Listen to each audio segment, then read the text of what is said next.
ವಸಂತ್ ಗಿಳಿಯಾರ್ ಅವರೇ ಬ್ರೇಕ್ ಇಂತ ಮುಂಚೆ ಕೇಳ್ತಾ ಇದ್ದೆ, ಈಗಲೂ ಕೂಡ SITಗೆ ಅದೇನೋ ಬುಟ್ಟಿಗಟ್ಲೆ ಅಸ್ಥಿಪಂಜರಗಳು ಮೂಳೆಗಳು ಸಿಗ್ತಾ ಇದೆ, ಇದೆಲ್ಲವೂ ಕೂಡ ನರಬಲಿ ಆಗಿದ್ದು, ಇದೆಲ್ಲವೂ ಕೂಡ ವಾಮಾಚಾರ ನಡೆಸಲಾಗಿರೋದು, ಹೀಗೊಂದು ಹೊಸ ಕತೆ ಶುರುವಾಗ್ತಾ ಇದೆ. ವಾಮಾಚಾರ ಮಾಡಿದ್ರೆ ವಾಮಾಚಾರ ಮಾಡುವಂತ ವರ್ಗ ಯಾವುದು? ಮಹೇಶ್ ರೆಡ್ಡಿ, ತಿಮರೋಡಿ ಅಂಡ್ ಗ್ಯಾಂಗ್ ಇದು ಅವ್ರ ಕೈಗೆಲ್ಲ ಕಟ್ಕೊಂಡಿರೋದು ನೋಡಿದ್ರೆ ಅವರ ಗಾಡಿ ಒಂದು ಬೊಂಬೆ ಇದೆ ಗೊತ್ತಾ ನಿಮ್ಗೆ? ಮಹೇಶ್ ರೆಡ್ಡಿ ತಿಮರೋಡಿ ಅವರ ಸ್ಕಾರ್ಪಿಯೋ ಗಾಡಿ ಹಿಂದೊಂದು ಬೊಂಬೆ ಇದೆ. ಅದು ವಾಮಾಚಾರದಿಂದ ಅಂದ್ರೆ ಯಾವ್ದೊಂದು ಬ್ಲಾಕ್ ಮ್ಯಾಜಿಕ್ ಇಂದ ಒಂದು ಎನರ್ಜೈಸ್ಡ್ ಮಾಡ್ಕೊಂಡು ತಗೊಂಡ್ ಬಂದಿರುವಂತ ಒಂದು ಬೊಂಬೆ ಅಂತೇಳಿ. ವಾಮಾಚಾರದ ಕಂಪನಿ ಇದು. ಅವರು ಕುಂಜರ್ಪ ಅಂತೇಳಿ ಒಂದು ಕ್ಷೇತ್ರ ಮಾಡ್ಕೊಂಡು ಮಂಜುನಾಥ ಅಣ್ಣಪ್ಪ ಇಲ್ಲಿ ಶಿಫ್ಟ್ ಆಗ್ತಾರೆ, ಟ್ರಾನ್ಸ್ಫರ್ ಮಾಡ್ಕೊಂತೀವಿ ನಾವು ಧರ್ಮಸ್ಥಳದಿಂದ. ಬಹುಶಃ ಈ ಟ್ರಾನ್ಸ್ಫರ್ ಮಾಡ್ಕೊಳ್ಳಕ್ಕೆ ಇವ್ರು ವಾಮಾಚಾರ ಮಾಡಿರ್ಬೋದು. ಇವ್ರ ಗುರುಗಳೆಲ್ಲ ವಾಮಾಚಾರದ ಪಂಟ್ರುಗಳಿರೋದು. ಧರ್ಮಸ್ಥಳದಲ್ಲಿ ಯಾಗ ಯಜ್ಞಗಳನ್ನೇ ಮಾಡಲ್ಲ, ಅಲ್ಲಿನ ಇದೇ ಬೇರೆ ಸಿಸ್ಟಮ್ ಬೇರೆ ಇದೆ. ಈ ವಾಮಾಚಾರ ಯಾರು ಮಾಡ್ತಾರೆ ನೋಡಿ ಮೇಡಮ್. ಅದು ಬಂಗ್ಲೆಗುಡ್ಡ ಅನ್ನುವಂಥದ್ದು ಒಂದು ರೀತಿ ಸೂಸೈಡ್ ಪಾಯಿಂಟ್. ಅದು ಅಲ್ಲಿ ಸಿಕ್ಕಿರುವಂತ ಶವಗಳ ಆ ಅಸ್ಥಿ ಪಂಜರದ ಪಕ್ಕದಲ್ಲಿ ಬಿದ್ದಿರುವಂತ RC ಬುಕ್ಗಳು ಅಥವಾ ID ಕಾರ್ಡ್ಗಳು, ಪಾನ್ ಕಾರ್ಡ್, ಇದನ್ನೆಲ್ಲ ಅವರು ಪರಿಶೀಲನೆಗೆ ಒಳಪಡಿಸಿದ್ದಾರೆ. ಒಬ್ಬ ಕೊಡಗು ಮೂಲದ ವ್ಯಕ್ತಿಗೆ ಸಂಬಂಧಪಟ್ಟಿರುವಂತದ್ದು 1.5 ವರ್ಷದಿಂದ ಆತ ಆತ್ಮಹತ್ಯೆ ಮಾಡಿಕೊಂಡು ಸಾವಿಗೀಡಾಗಿರ್ಬೋದು ಅನ್ನೋದನ್ನ ಈಗ ನಾವು ಕೇಳ್ತಾ ಇದ್ದೇವೆ. ಇದೆಲ್ಲ ಕಥೆಗಳನ್ನ ವಾಮಾಚಾರ ಮಾಡಿರ್ಬೋದು. ನಾನು ಇಲ್ಲ ಅಂತ ಹೇಳ್ತಾ ಇಲ್ಲ, ಅದು ಇವರೆಲ್ಲ ಮಾಡಿರ್ಬೋದೇನೋ ಬಹುಶಃ. ತನಿಖೆ ಆಗ್ಲಿ, ತನಿಖೆಯಿಂದೆಲ್ಲ ಬಹಿರಂಗ ಆಗ್ಲಿ. ರೈಟ್ ಸರ್, ಧನ್ಯವಾದ ರಿಪಬ್ಲಿಕ್ ಕನ್ನಡದ ಜೊತೆಯಲ್ಲಿ ಮಾತನಾಡಿದ್ದಕ್ಕೆ. ಒಟ್ಟಾರೆ ರಿಪಬ್ಲಿಕ್ ಕನ್ನಡ ಈ ಷಡ್ಯಂತರದ ಬಗ್ಗೆ ಪ್ರಸಾರ ಮಾಡಿದ ಬಹುತೇಕ ಸುದ್ದಿಗಳು ಸತ್ಯಕ್ಕೆ ಹತ್ತಿರವಾದದ್ದು ಅನ್ನೋದನ್ನ ಇವತ್ತು ಖುದ್ದು ಸರ್ಕಾರಿ ಪರ ವಕೀಲರು ವಾದ ಮಂಡಿಸೋ ಸಂದರ್ಭದಲ್ಲೇನೆ ಸಾಬೀತಾಗ್ತಾ ಇದೆ. ಚಿನ್ನಯ್ಯ ಪಾಪ ಪ್ರಜ್ಞೆಯಿಂದ ಬಂದವನಲ್ಲ, ಒಂದು ವ್ಯವಸ್ಥಿತ ಷಡ್ಯಂತ್ರದ ಭಾಗವಾಗಿ ಬಂದಾತ. ಚಿನ್ನಯ್ಯನ ಕೈಗೆ ಈ ಬುರುಡೆಯನ್ನ ಕೊಟ್ಟವರು ಕೂಡ ಈ ಷಡ್ಯಂತ್ರದ ಭಾಗದ ಸದಸ್ಯರೇನೆ. ಅದು ಕೂಡ ಇದೀಗ ಕೋರ್ಟ್ನಲ್ಲಿ ಸಾಬೀತಾಗಿದೆ. ಯಾವ ರೀತಿ ಅನನ್ಯ ಭಟ್ ಅನ್ನೋ ಒಂದು ಸುಳ್ಳು ವ್ಯಕ್ತಿತ್ವವನ್ನ, ಸುಳ್ಳು ವ್ಯಕ್ತಿಯನ್ನ ಸೃಷ್ಟಿ ಮಾಡಲಾಗಿತ್ತು, ನೂರಾರು ಸಾವಿರಾರು ಹೆಣ್ಣು ಮಕ್ಕಳ ಮೇಲೆ ಅತ್ಯಾಚಾರ ಆಗಿದೆ ಅನ್ನೋದು ಕೂಡ ಕಟ್ಟುಕತೆ ಇರಬಹುದಾ? ಕಾದ್ ನೋಡೋಣ. SIT ತನಿಖೆ ಪ್ರಗತಿಯಲ್ಲಿದೆ. SIT ತನಿಖೆ ಪೂರ್ಣಗೊಳ್ಳುತ್ತೆ.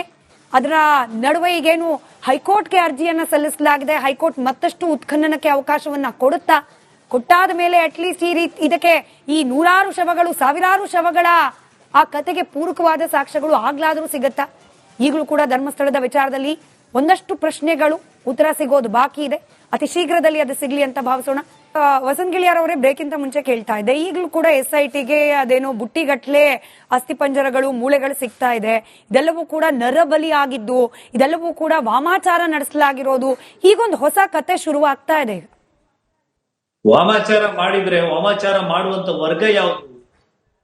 ಮಹೇಶ್ ರೆಡ್ಡಿ, ತಿಮರೋಡಿ ಅಂಡ್ ಗ್ಯಾಂಗ್ ಇದು ಅವ್ರ ಕೈಗೆಲ್ಲ ಕಟ್ಕೊಂಡಿರೋದು ನೋಡಿದ್ರೆ ಅವರ ಗಾಡಿ ಒಂದು ಬೊಂಬೆ ಇದೆ ಗೊತ್ತಾ ನಿಮ್ಗೆ? ಮಹೇಶ್ ರೆಡ್ಡಿ ತಿಮರೋಡಿ ಅವರ ಸ್ಕಾರ್ಪಿಯೋ ಗಾಡಿ ಹಿಂದೊಂದು ಬೊಂಬೆ ಇದೆ. ಅದು ವಾಮಾಚಾರದಿಂದ ಅಂದ್ರೆ ಯಾವ್ದೊಂದು ಬ್ಲಾಕ್ ಮ್ಯಾಜಿಕ್ ಇಂದ ಒಂದು ಎನರ್ಜೈಸ್ಡ್ ಮಾಡ್ಕೊಂಡು ತಗೊಂಡ್ ಬಂದಿರುವಂತ ಒಂದು ಬೊಂಬೆ ಅಂತೇಳಿ. ವಾಮಾಚಾರದ ಕಂಪನಿ ಇದು. ಅವರು ಕುಂಜರ್ಪ ಅಂತೇಳಿ ಒಂದು ಕ್ಷೇತ್ರ ಮಾಡ್ಕೊಂಡು ಮಂಜುನಾಥ ಅಣ್ಣಪ್ಪ ಇಲ್ಲಿ ಶಿಫ್ಟ್ ಆಗ್ತಾರೆ, ಟ್ರಾನ್ಸ್ಫರ್ ಮಾಡ್ಕೊಂತೀವಿ ನಾವು ಧರ್ಮಸ್ಥಳದಿಂದ. ಬಹುಶಃ ಈ ಟ್ರಾನ್ಸ್ಫರ್ ಮಾಡ್ಕೊಳ್ಳಕ್ಕೆ ಇವ್ರು ವಾಮಾಚಾರ ಮಾಡಿರ್ಬೋದು. ಇವ್ರ ಗುರುಗಳೆಲ್ಲ ವಾಮಾಚಾರದ ಪಂಟ್ರುಗಳಿರೋದು. ಧರ್ಮಸ್ಥಳದಲ್ಲಿ ಯಾಗ ಯಜ್ಞಗಳನ್ನೇ ಮಾಡಲ್ಲ, ಅಲ್ಲಿನ ಇದೇ ಬೇರೆ ಸಿಸ್ಟಮ್ ಬೇರೆ ಇದೆ. ಈ ವಾಮಾಚಾರ ಯಾರು ಮಾಡ್ತಾರೆ ನೋಡಿ ಮೇಡಮ್. ಅದು ಬಂಗ್ಲೆಗುಡ್ಡ ಅನ್ನುವಂಥದ್ದು ಒಂದು ರೀತಿ ಸೂಸೈಡ್ ಪಾಯಿಂಟ್. ಅದು ಅಲ್ಲಿ ಸಿಕ್ಕಿರುವಂತ ಶವಗಳ ಆ ಅಸ್ಥಿ ಪಂಜರದ ಪಕ್ಕದಲ್ಲಿ ಬಿದ್ದಿರುವಂತ RC ಬುಕ್ಗಳು ಅಥವಾ ID ಕಾರ್ಡ್ಗಳು, ಪಾನ್ ಕಾರ್ಡ್, ಇದನ್ನೆಲ್ಲ ಅವರು ಪರಿಶೀಲನೆಗೆ ಒಳಪಡಿಸಿದ್ದಾರೆ. ಒಬ್ಬ ಕೊಡಗು ಮೂಲದ ವ್ಯಕ್ತಿಗೆ ಸಂಬಂಧಪಟ್ಟಿರುವಂತದ್ದು 1.5 ವರ್ಷದಿಂದ ಆತ ಆತ್ಮಹತ್ಯೆ ಮಾಡಿಕೊಂಡು ಸಾವಿಗೀಡಾಗಿರ್ಬೋದು ಅನ್ನೋದನ್ನ ಈಗ ನಾವು ಕೇಳ್ತಾ ಇದ್ದೇವೆ. ಇದೆಲ್ಲ ಕಥೆಗಳನ್ನ ವಾಮಾಚಾರ ಮಾಡಿರ್ಬೋದು. ನಾನು ಇಲ್ಲ ಅಂತ ಹೇಳ್ತಾ ಇಲ್ಲ, ಅದು ಇವರೆಲ್ಲ ಮಾಡಿರ್ಬೋದೇನೋ ಬಹುಶಃ. ತನಿಖೆ ಆಗ್ಲಿ, ತನಿಖೆಯಿಂದೆಲ್ಲ ಬಹಿರಂಗ ಆಗ್ಲಿ. ರೈಟ್ ಸರ್, ಧನ್ಯವಾದ ರಿಪಬ್ಲಿಕ್ ಕನ್ನಡದ ಜೊತೆಯಲ್ಲಿ ಮಾತನಾಡಿದ್ದಕ್ಕೆ. ಒಟ್ಟಾರೆ ರಿಪಬ್ಲಿಕ್ ಕನ್ನಡ ಈ ಷಡ್ಯಂತರದ ಬಗ್ಗೆ ಪ್ರಸಾರ ಮಾಡಿದ ಬಹುತೇಕ ಸುದ್ದಿಗಳು ಸತ್ಯಕ್ಕೆ ಹತ್ತಿರವಾದದ್ದು ಅನ್ನೋದನ್ನ ಇವತ್ತು ಖುದ್ದು ಸರ್ಕಾರಿ ಪರ ವಕೀಲರು ವಾದ ಮಂಡಿಸೋ ಸಂದರ್ಭದಲ್ಲೇನೆ ಸಾಬೀತಾಗ್ತಾ ಇದೆ. ಚಿನ್ನಯ್ಯ ಪಾಪ ಪ್ರಜ್ಞೆಯಿಂದ ಬಂದವನಲ್ಲ, ಒಂದು ವ್ಯವಸ್ಥಿತ ಷಡ್ಯಂತ್ರದ ಭಾಗವಾಗಿ ಬಂದಾತ. ಚಿನ್ನಯ್ಯನ ಕೈಗೆ ಈ ಬುರುಡೆಯನ್ನ ಕೊಟ್ಟವರು ಕೂಡ ಈ ಷಡ್ಯಂತ್ರದ ಭಾಗದ ಸದಸ್ಯರೇನೆ. ಅದು ಕೂಡ ಇದೀಗ ಕೋರ್ಟ್ನಲ್ಲಿ ಸಾಬೀತಾಗಿದೆ. ಯಾವ ರೀತಿ ಅನನ್ಯ ಭಟ್ ಅನ್ನೋ ಒಂದು ಸುಳ್ಳು ವ್ಯಕ್ತಿತ್ವವನ್ನ, ಸುಳ್ಳು ವ್ಯಕ್ತಿಯನ್ನ ಸೃಷ್ಟಿ ಮಾಡಲಾಗಿತ್ತು, ನೂರಾರು ಸಾವಿರಾರು ಹೆಣ್ಣು ಮಕ್ಕಳ ಮೇಲೆ ಅತ್ಯಾಚಾರ ಆಗಿದೆ ಅನ್ನೋದು ಕೂಡ ಕಟ್ಟುಕತೆ ಇರಬಹುದಾ? ಕಾದ್ ನೋಡೋಣ. ಎಸ್ಐಟಿ ತನಿಖೆ ಪ್ರಗತಿಯಲ್ಲಿದೆ. ಎಸ್ಐಟಿ ತನಿಖೆ ಪೂರ್ಣಗೊಳ್ಳುತ್ತೆ.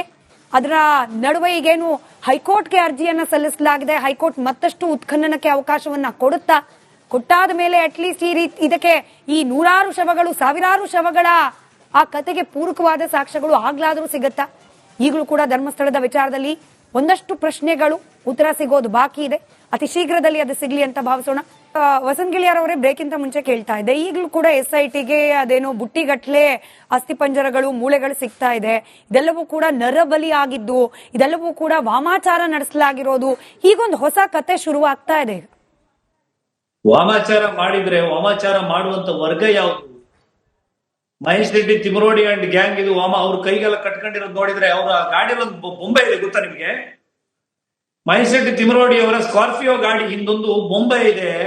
ಅದು ವಾಮಾಚಾರದಿಂದ, ಅಂದ್ರೆ ಯಾವ್ದೊಂದು ಬ್ಲಾಕ್ ಮ್ಯಾಜಿಕ್ ಇಂದ ಒಂದು ಎನರ್ಜೈಸ್ಡ್ ಮಾಡ್ಕೊಂಡು ತಗೊಂಡ್ ಬಂದಿರುವಂತ ಒಂದು ಬೊಂಬೆ ಅಂತೇಳಿ. ವಾಮಾಚಾರದ ಕಂಪನಿ ಇದು. ಅವರು ಕುಂಜರ್ಪ ಅಂತೇಳಿ ಒಂದು ಕ್ಷೇತ್ರ ಮಾಡ್ಕೊಂಡು ಮಂಜುನಾಥ ಅಣ್ಣಪ್ಪ ಇಲ್ಲಿ ಶಿಫ್ಟ್ ಆಗ್ತಾರೆ. ಟ್ರಾನ್ಸ್ಫರ್ ಮಾಡ್ಕೊಂತೀವಿ ನಾವು ಧರ್ಮಸ್ಥಳದಿಂದ. ಬಹುಶಃ ಈ ಟ್ರಾನ್ಸ್ಫರ್ ಮಾಡ್ಕೊಳ್ಳಕ್ಕೆ ಇವ್ರು ವಾಮಾಚಾರ ಮಾಡಿರ್ಬೋದು. ಇವ್ರ ಗುರುಗಳೆಲ್ಲ ವಾಮಾಚಾರದ ಪಂಟ್ರುಗಳಿರೋದು. ಧರ್ಮಸ್ಥಳದಲ್ಲಿ ಯಾಗ ಯಜ್ಞಗಳನ್ನೇ ಮಾಡಲ್ಲ. ಅಲ್ಲಿನ ಇದೇ ಬೇರೆ, ಸಿಸ್ಟಮ್ ಬೇರೆ ಇದೆ. ಈ ವಾಮಾಚಾರ ಯಾರು ಮಾಡ್ತಾರೆ ನೋಡಿ ಮೇಡಮ್. ಅದು ಬಂಗ್ಲೆಗುಡ್ಡ ಅನ್ನುವಂಥದ್ದು ಒಂದು ರೀತಿ ಸುಸೈಡ್ ಪಾಯಿಂಟ್. ಅದು ಅಲ್ಲಿ ಸಿಕ್ಕಿರುವಂತ ಶವಗಳ ಆ ಅಸ್ಥಿ ಪಂಜರದ ಪಕ್ಕದಲ್ಲಿ ಬಿದ್ದಿರುವಂತ RC ಬುಕ್ಗಳು ಅಥವಾ ID ಕಾರ್ಡ್ಗಳು, ಪಾನ್ ಕಾರ್ಡ್, ಇದನ್ನೆಲ್ಲ ಅವರು ಪರಿಶೀಲನೆಗೆ ಒಳಪಡಿಸಿದ್ದಾರೆ. ಒಬ್ಬ ಕೊಡಗು ಮೂಲದ ವ್ಯಕ್ತಿಗೆ ಸಂಬಂಧಪಟ್ಟಿರುವಂತದ್ದು 1.5 ವರ್ಷದಿಂದ ಆತ ಆತ್ಮಹತ್ಯೆ ಮಾಡಿಕೊಂಡು ಸಾವಿಗೀಡಾಗಿರ್ಬೋದು ಅನ್ನೋದನ್ನ ಈಗ ನಾವು ಕೇಳ್ತಾ ಇದ್ದೇವೆ. ಇದೆಲ್ಲ ಕಥೆಗಳನ್ನ ವಾಮಾಚಾರ ಮಾಡಿರ್ಬೋದು. ನಾನು ಇಲ್ಲ ಅಂತ ಹೇಳ್ತಾ ಇಲ್ಲ, ಅದು ಇವರೆಲ್ಲ ಮಾಡಿರ್ಬೋದೇನೋ ಬಹುಶಃ. ತನಿಖೆ ಆಗ್ಲಿ, ತನಿಖೆಯಿಂದೆಲ್ಲ ಬಹಿರಂಗ ಆಗ್ಲಿ. ರೈಟ್ ಸರ್, ಧನ್ಯವಾದ ರಿಪಬ್ಲಿಕ್ ಕನ್ನಡದ ಜೊತೆಯಲ್ಲಿ ಮಾತನಾಡಿದ್ದಕ್ಕೆ. ಒಟ್ಟಾರೆ ರಿಪಬ್ಲಿಕ್ ಕನ್ನಡ ಈ ಷಡ್ಯಂತರದ ಬಗ್ಗೆ ಪ್ರಸಾರ ಮಾಡಿದ ಬಹುತೇಕ ಸುದ್ದಿಗಳು ಸತ್ಯಕ್ಕೆ ಹತ್ತಿರವಾದದ್ದು ಅನ್ನೋದನ್ನ ಇವತ್ತು ಖುದ್ದು ಸರ್ಕಾರಿ ಪರ ವಕೀಲರು ವಾದ ಮಂಡಿಸೋ ಸಂದರ್ಭದಲ್ಲೇನೆ ಸಾಬೀತಾಗ್ತಾ ಇದೆ. ಚಿನ್ನಯ್ಯ ಪಾಪ ಪ್ರಜ್ಞೆಯಿಂದ ಬಂದವನಲ್ಲ, ಒಂದು ವ್ಯವಸ್ಥಿತ ಷಡ್ಯಂತ್ರದ ಭಾಗವಾಗಿ ಬಂದಾತ. ಚಿನ್ನಯ್ಯನ ಕೈಗೆ ಈ ಬುರುಡೆಯನ್ನ ಕೊಟ್ಟವರು ಕೂಡ ಈ ಷಡ್ಯಂತ್ರದ ಭಾಗದ ಸದಸ್ಯರೇನೆ. ಅದು ಕೂಡ ಇದೀಗ ಕೋರ್ಟ್ನಲ್ಲಿ ಸಾಬೀತಾಗಿದೆ. ಯಾವ ರೀತಿ ಅನನ್ಯ ಭಟ್ ಅನ್ನೋ ಒಂದು ಸುಳ್ಳು ವ್ಯಕ್ತಿತ್ವವನ್ನ, ಸುಳ್ಳು ವ್ಯಕ್ತಿಯನ್ನ ಸೃಷ್ಟಿ ಮಾಡಲಾಗಿತ್ತು, ನೂರಾರು ಸಾವಿರಾರು ಹೆಣ್ಣು ಮಕ್ಕಳ ಮೇಲೆ ಅತ್ಯಾಚಾರ ಆಗಿದೆ ಅನ್ನೋದು ಕೂಡ ಕಟ್ಟುಕತೆ ಇರಬಹುದಾ? ಕಾದ್ ನೋಡೋಣ. ಎಸ್ಐಟಿ ತನಿಖೆ ಪ್ರಗತಿಯಲ್ಲಿದೆ. ಎಸ್ಐಟಿ ತನಿಖೆ ಪೂರ್ಣಗೊಳ್ಳುತ್ತೆ. ಅದರ ನಡುವೆ ಈಗೇನು ಹೈಕೋರ್ಟ್ಗೆ ಅರ್ಜಿಯನ್ನ ಸಲ್ಲಿಸಲಾಗಿದೆ. ಹೈಕೋರ್ಟ್ ಮತ್ತಷ್ಟು ಉತ್ಖನನಕ್ಕೆ ಅವಕಾಶವನ್ನ ಕೊಟ್ಟಾದ ಮೇಲೆ ಅಟ್ಲೀಸ್ಟ್ ಇದಕ್ಕೆ ಈ ನೂರಾರು ಶವಗಳು, ಸಾವಿರಾರು ಶವಗಳ ಆ ಕತೆಗೆ ಪೂರಕವಾದ ಸಾಕ್ಷ್ಯಗಳು ಆಗ್ಲಾದ್ರೂ ಸಿಗತ್ತಾ? ಈಗಲೂ ಕೂಡ ಧರ್ಮಸ್ಥಳದ ವಿಚಾರದಲ್ಲಿ ಒಂದಷ್ಟು ಪ್ರಶ್ನೆಗಳು ಉತ್ತರ ಸಿಗೋದು ಬಾಕಿ ಇದೆ. ಅತಿ ಶೀಘ್ರದಲ್ಲಿ ಅದು ಸಿಗ್ಲಿ ಅಂತ ಭಾವಿಸೋಣ.